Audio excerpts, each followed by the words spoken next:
Carolina Panthers football is among us, and we have all the hottest takes from training camp, including roster rumors, what's the future at both tackle positions, what's the future at quarterback. Brandt Tilis dropped some tidbits on that.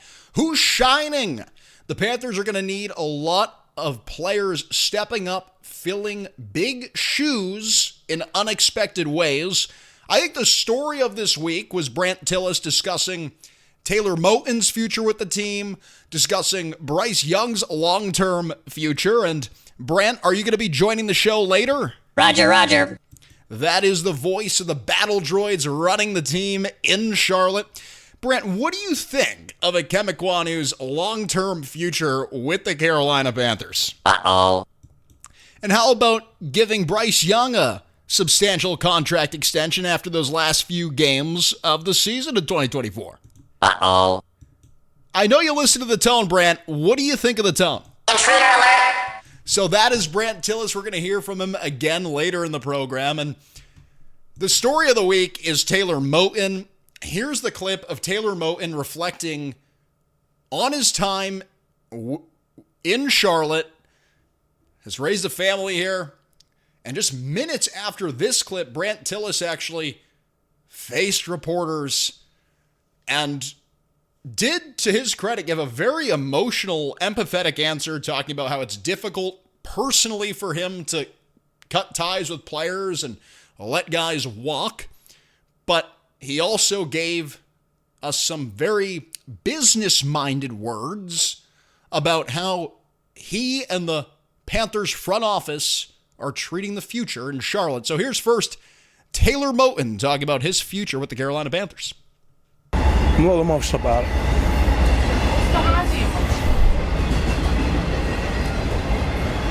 No. All the blood, all the sweat, all the tears, right? I've been through so much here. Being a Panther means a lot to me. The city means a lot to me. Taylor Moton's looking around. He's seeing the spending habits of this team, and clearly he's not confident he's gonna be here long term. He's coming off a pretty awesome season in 2024, gave up just 1 sack on 538 snaps, has been consistently healthy on the field, excelling for this team, but he could be on the way out in 2026. And is that the right thing for the Panthers to do? Let Taylor Moton walk, not commit to him. They could sign him and extend him right now. I'm sure there's a way they could work out a deal with him. He's accounting for $31 million against the cap in 2025. Sure, they could extend him right now.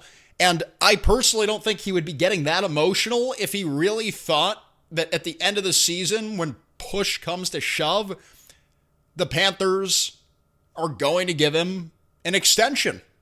I think one of two things is going on right now. I think, one, Taylor Moton's looking for a multi-year deal, and he's in his early 30s.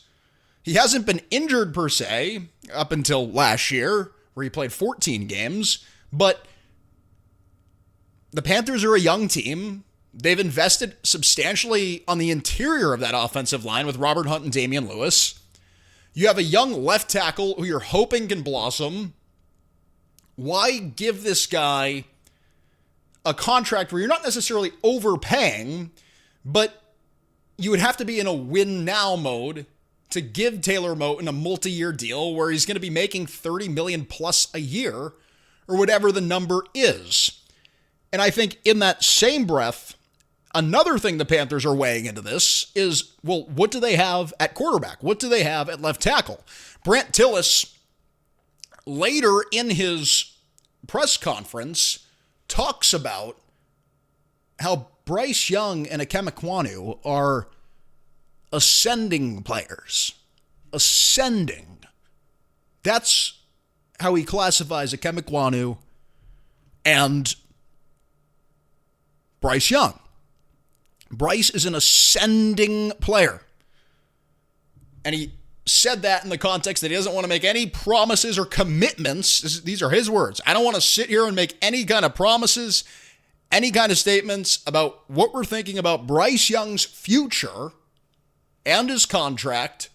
They're going to need to see it on the field. And this is a sobering take for people. Obviously, you're not going to extend Bryce Young right now.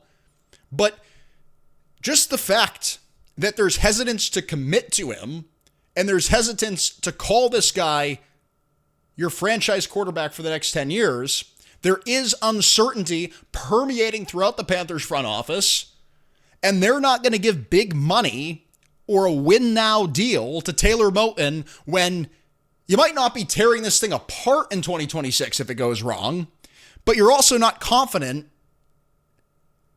you're going to be completely heading towards the playoffs at the end of this season. And look, I'm an optimist. I think they're going to get 9 wins. I think the offense is going to shine. I know you probably feel the same way. Some have no faith in Bryce Young. There's still a cohort of people, I'd say about 20% of people, and this is according to the survey The Athletic put out, where there's a decent chunk of people still who don't have any sense of optimism for the Panthers nor Bryce Young, and those are two related things. And that sentiment is observable in the words of Brandt Tilis. There's no commitment to Bryce Young. They're not going to sign Taylor Moton, because why would you bring Taylor Moton back on a big money deal if you're going to be tearing this thing apart in a 3-year rebuild in 2026? And Taylor Moton understands that. That's why he's getting emotional. And look, I don't think he wants to go to Philadelphia or a team that might be tackle needy in 2026. I think he likes it here. I don't think he's desperate to win a Super Bowl. Some fans probably want to see him win a Super Bowl because he's been so awesome and loyal to the Panthers. But I don't think he wants to get out of here that badly. But there are teams out there, especially if he has a season like he had last year where he just gave up 1 sack on 538 snaps. There's certainly teams across the league that would commit to Taylor Moton to go and win a Super Bowl. And I don't think that emotional response he's giving is your girlfriend trying to get out of a speeding ticket. I think he feels it. The Panthers front office feels it, that this thing's going to come down to the wire. They're not going to commit to Taylor Moton at all. And if they do, it's not going to be till the very end. And quite frankly, they might get outbid in 2026. In some ways, I feel good about this because it's not like the Panthers are stuck in college. I thought of this. I go, it's not like when you're in college and you need to do dumb things. You need to eat ramen to survive. You need to eat Pop-Tarts for breakfast because you can't afford eggs. And this is similar in many ways. The Panthers don't need to overpay for an older tackle who's going to be out of his prime, if not slowly inching out of his prime, because they've built the offensive line. It's the best positional unit on the team. You have studs. I think it's the most underrated unit in football, and I don't say that just because I follow the Panthers. They don't get enough credit. I think you won 5 games last season. You gave Bryce Young a chance to revive his entire career because the offensive line, which was built by Dan Morgan, and it was before this analytics department and Brandt Tilis started taking all the credit. That offensive line is underrated, doesn't get enough credit, and you're in a position to let Taylor Moton walk in 2026 because you're comfortable in what you have. You like Robert Hunt, Cade Mays, a young center who could take another step and displace Austin Corbett this season. Damian Lewis, another guard, they don't say his name enough, and Ikem Ekwonu. Who knows what he's going to be, but at least, like Brandt Tilis says, he's an ascending player. Ikem Ekwonu and Bryce Young, for better or worse, they're ascending players. I do want to talk about this because this is the other tackle, the left tackle, the second most important position on the football field, left tackle. And in 2023, the reason Bryce Young struggled is because Ikem Ekwonu struggled so badly. Here is Brandt Tilis talking about the future of Ikem Ekwonu with the Carolina Panthers. So I don't see Icky as somebody who's up. Icky's still got another year. We exercise the option. So it's not great from a planning standpoint to have a starter that is on the last year of his deal, and that's why our preference would be to have players under contract. But again, like, the deal is going to have to make sense for both sides. I don't think enough people were talking about these two press conferences. I don't think the beat talked about it nearly enough. I don't think people online were talking about it nearly enough. It's almost like Brandt Tilis read that article from Mike Kay in The Observer about the analytics department, and Mike seemed to have done a deep dive research. It seemed like a long-term project he was doing for The Observer over there, and I highly recommend you read the article. It is almost like Brandt Tilis is like, they know. They know now. And he's like Penguin and Batman, where he's done a couple crimes now, and all of a sudden you wake up in the morning and there's like a skinned cat on the stop sign. Now he's getting bold. He's just telling you. And at this point, I feel that Brandt Tilis is telling you that he's executive vice president of football operations, but I think the long-term strategy of the Panthers is, Dan Morgan, you're disposable. You're just a face guy. Brandt Tilis is in here. He's bringing all his buddies to Charlotte with him, all these former Pro Football Focus people like Eric Eager, and I believe Benjamin Brown's the guy they most recently signed from PFF. And they're building this analytics department. It's Panthers Football Focus. And now Brandt Tilis, when he's in front of the microphone, he's giving you more definitive answers than Dan Morgan is. Dan Morgan's literally reading scripted press releases, States of the Union, reading off a piece of paper, while Brandt Tilis is the one improvising this and actually giving you the insights. They're like, Dan, here, read this. When you're in front of the microphone for 15 minutes, read off this piece of paper. Brandt Tilis is going to tell us everything else, because he's the one who knows. He's the one who's wearing the pants. He's the one who has the power. And this is how Brandt Tilis talks amongst his peers. Roger, Roger.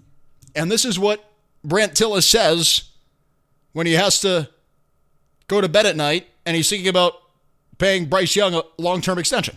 Uh-oh. And this is what he says when Ikem Ekwonu walks in and his agent walks in too, and they ask for more money. Intruder alert. He's the one who's pulling the strings. He's the one who's in power. Don't be fooled. And now they know that you know. And now they're just like, whatever. We're blowing the top off this thing. I'm in charge. And it's going to be that way. Who knows what Dan Morgan's future is? But on Ekwonu, is it the right thing? Is it the right thing for them to wait on Ekwonu? Because some people would say they'd be better off extending him right now because salaries are only going to increase substantially over time. And even if you pay him a market deal right now, he might not be your franchise left tackle. Like, he might not be Joe Thomas, and he might never be that, but because you're going to have to pay him eventually, and you know he's at least serviceable. Like last year, Ikem Ekwonu, he wasn't great in pass protection. He was great again in running, great mauling guys and just plowing the linebackers and the edges and making holes for Chuba Hubbard to run the ball, but not an amazing pass protector. And he might never be that, but are the Panthers better off committing to this guy now, signing him? You're going to have to give him money eventually. So just get ahead of it now and give him the money. There is something to be said about that because there's dangers of waiting. One, you're going to naturally have to pay him more unless he completely tanks this season and sucks.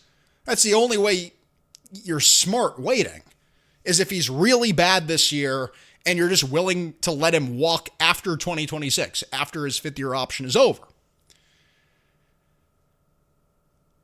It would seem, based on reports, that they offered him low-money deals up until the draft, and that's why they waited to the last second to even offer him the fifth-year option.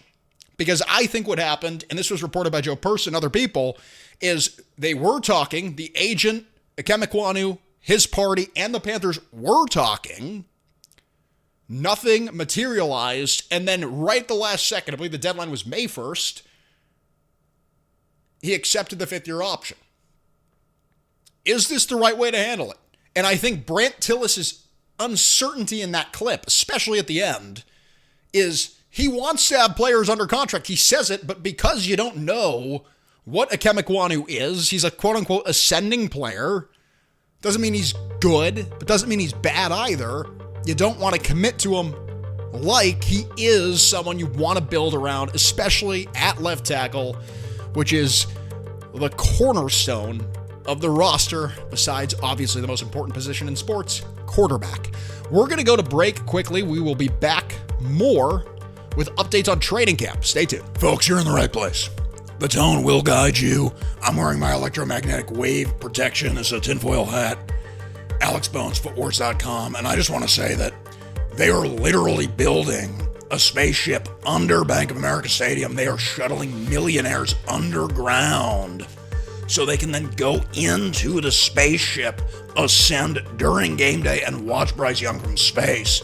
And this is why they're like, buy all the streaming services, because they want to see how far you will go to see if they can push you to buy their own proprietary space streaming service that you can only access from the Milky Way. We will continue to hear from Alex Bones. He is the smartest man in football right now. Better than Mel Kiper, better than Adam Schefter. AlexBonesFootwears.com.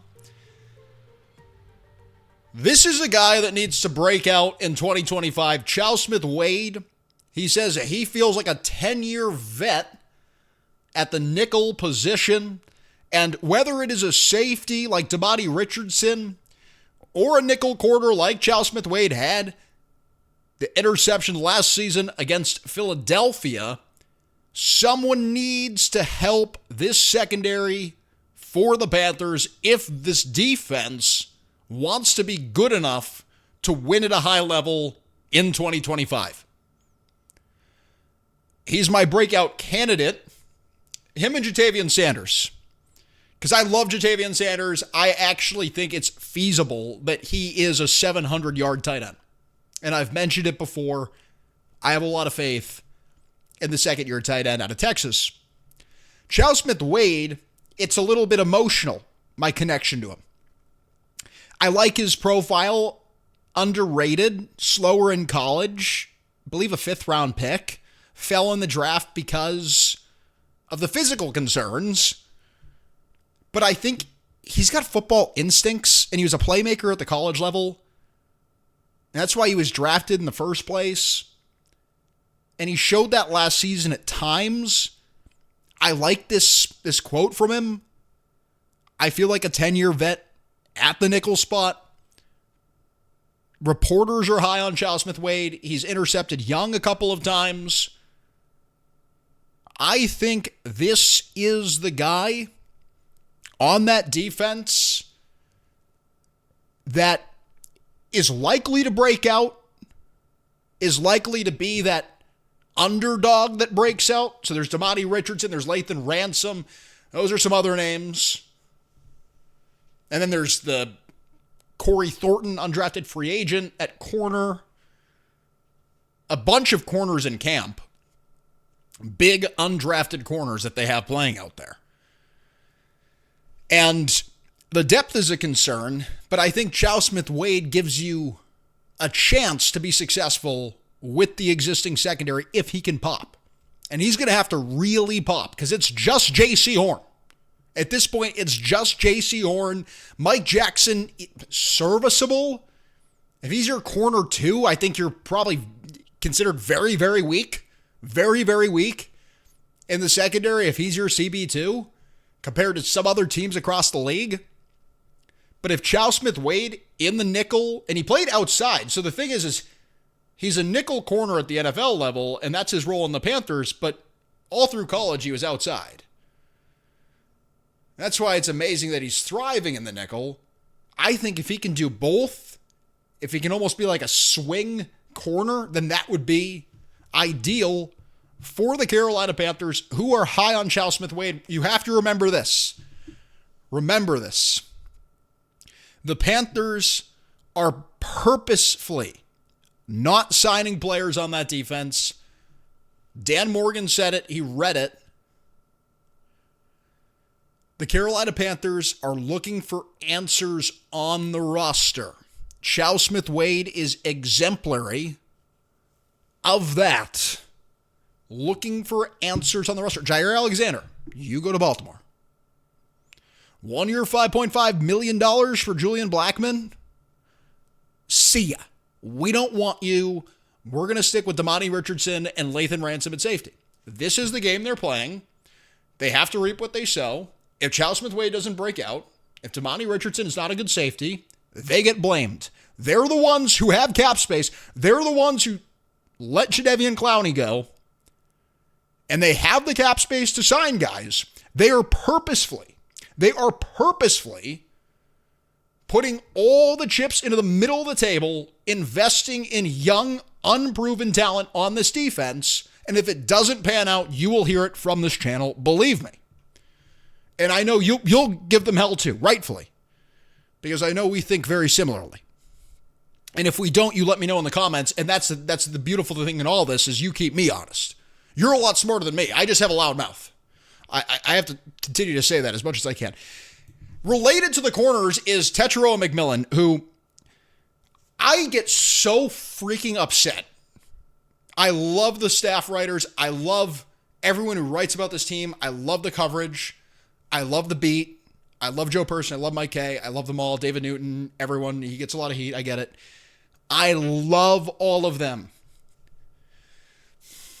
But you can't tell me that the defense does very well, that Corey Thornton, the undrafted free agent corners, are all balling and they're intercepting everything.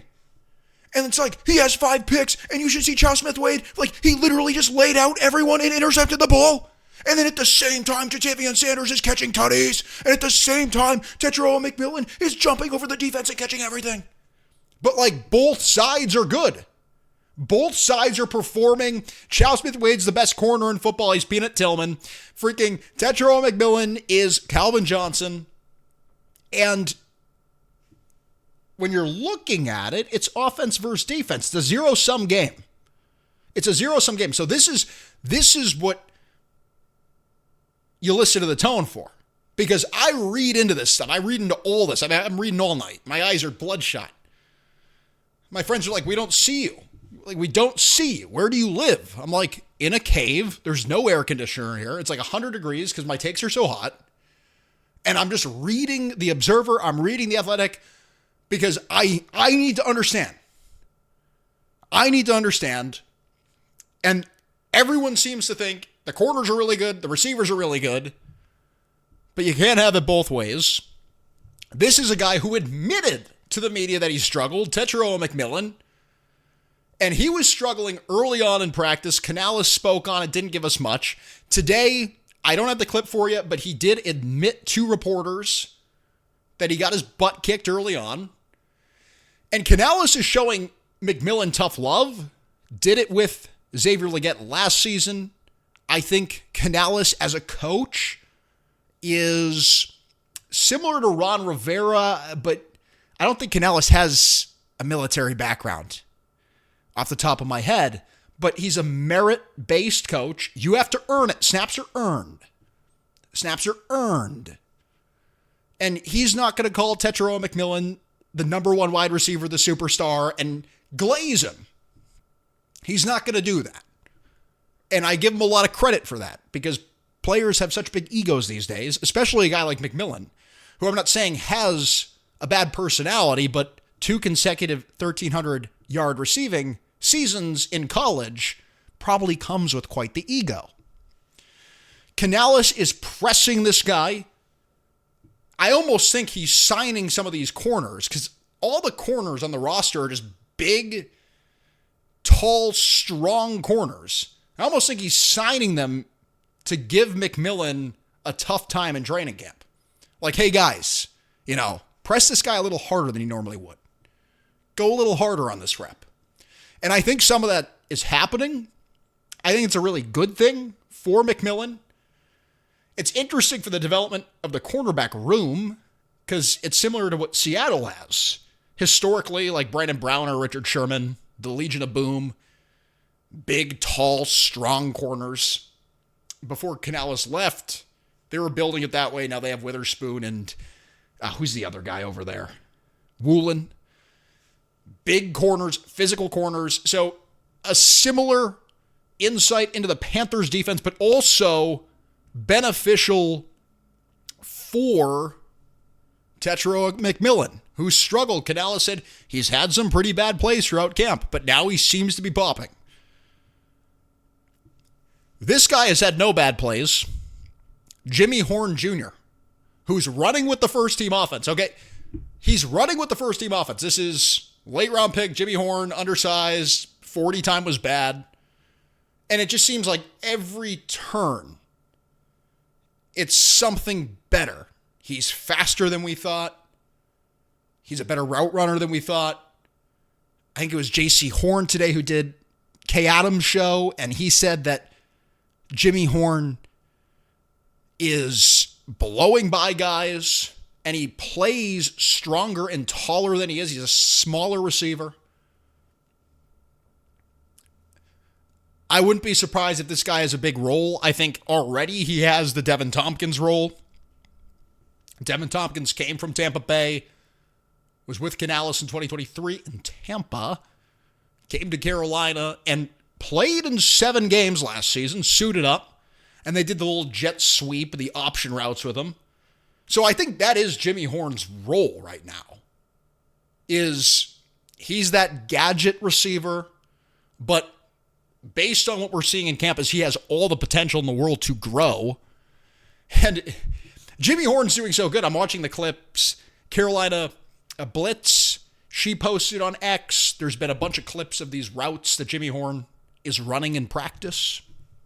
And I go, it's like every play Trevon Moehrig is getting his ankles broken by this guy. And I almost ask, is Trevon Moehrig struggling? Maybe Jimmy Horn is that good, but I've seen Moehrig get his ankles broken a couple of times. Renfro, he did a little option route type thing. It was like I forgot exactly what route it was. Broke Moehrig's ankles, caught the ball. And I see Moehrig falling a lot. Look, it's qualitative. I don't have numbers to back it. No one's reporting it. But you better hope this guy is a part, because this is your most substantial investment money-wise, besides resigning J.C. Horn and keeping guys here. Moehrig, you gave him the 3-year, $51 million contract. He's from Vegas. 34.5 of that's guaranteed. And there's a couple ways to look at this. Javon Holland, the receiver, or the safety from Miami, he signed with New York. 3-year, $45.3 million contract. I believe he signed after Moehrig. 30.3 of that is guaranteed. Moehrig's been healthier than Holland. Holland is a good safety, though. I think a lot of non-biased fans across the league, and just pundits, we'll call them, believe that Holland could be better than Moehrig, so we're going to monitor that. Did the Panthers miss on Moehrig? He hasn't played a snap yet. But by some of the tape, I don't know. And of course, the Saints signed Julian Blackmon 1 year, $5.5 million, and signed Justin Reed, the safety from Kansas City, earlier this offseason to a lower money deal. I think it's like 3 years, $30.3 million for Justin Reed. Something to keep in mind, because we're banking on Trevon Moehrig. You let Jordan Fuller go. You let Xavier Woods go. Xavier Woods obviously a lot better. I'm not saying Jordan Fuller is a superstar, but you let a lot of starting caliber safeties walk, and you favored Moehrig, so much so you didn't even replace some of the other starting caliber safeties. You committed to Damani Richardson or Lathan Ransom, talking about the state of the roster is good enough. We don't need to sign anyone else. Julian Blackmon, you can go to New Orleans. because Trevon Moehrig is so good. You see, we only need one really good safety. Everything else can be a question mark at that position. We have Trevon Moehrig. And finally, we're going to conclude the show with some fun. Some fun. Some Micah Parsons-sized fun.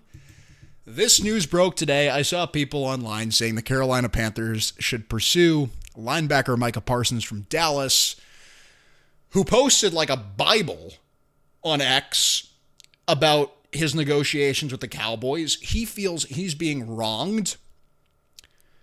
Ultimately, I do side with Micah Parsons. One, I think Jerry Jones' track record speaks for itself, and I think hell on earth is negotiating a contract with Jerry Jones. That's how I feel. I don't think a player who is as outspoken as Parsons is the best thing, but he is really good. So I think you compartmentalize that. You say, okay, whatever, we give and take in relationships, as many of us do. It makes sense. Micah Parsons, quote, "After repeated shots at myself and all the narratives, I have made a tough decision. I no longer want to play for the Dallas Cowboys." That is what Micah Parsons said. He went on and on and on about the negotiation process, and there's more to it, but that's generally the synopsis. People are talking about the Khalil Mack trade from 2018 when Chicago gave up 2 first-round picks, a third-round pick, and a sixth-rounder for Mack, and a second-round pick. Would you give up 2 first-rounders if you're a Panthers fan for Micah Parsons? At this point in time, I don't think they would, and nor would I. There's too many questions on this entire roster. You just gave a bunch of picks to Chicago for Bryce Young, and you still don't even know if he's the franchise guy. So why are you going to go and get a player who's entering his prime, who I do believe is the best defensive player in the NFL right now? I think Micah Parsons is one of one generational talent. But I think in terms of how the Panthers are building the roster right now, you could need a tackle next offseason. Depending on how this defense is, you could be looking at multiple positions, not just edge, which you invested in substantially this offseason with Scorton and Princely Umamielen.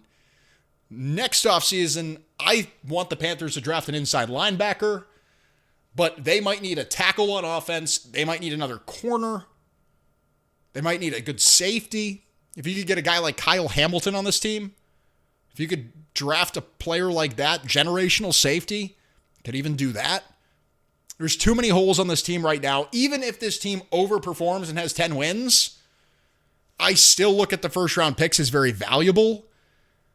Now, Micah Parsons moves the needle probably more than 2 first-round picks, so it's tough, but that situation is idealistic, and I don't think Brandt Tilis views the Panthers as in a situation where you would want to invest in this type of player, throw away the draft capital, just to bring him to the Panthers and not win at a high level.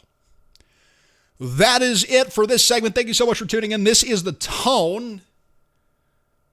I appreciate you listening as always. Have an amazing weekend. We will be back next week.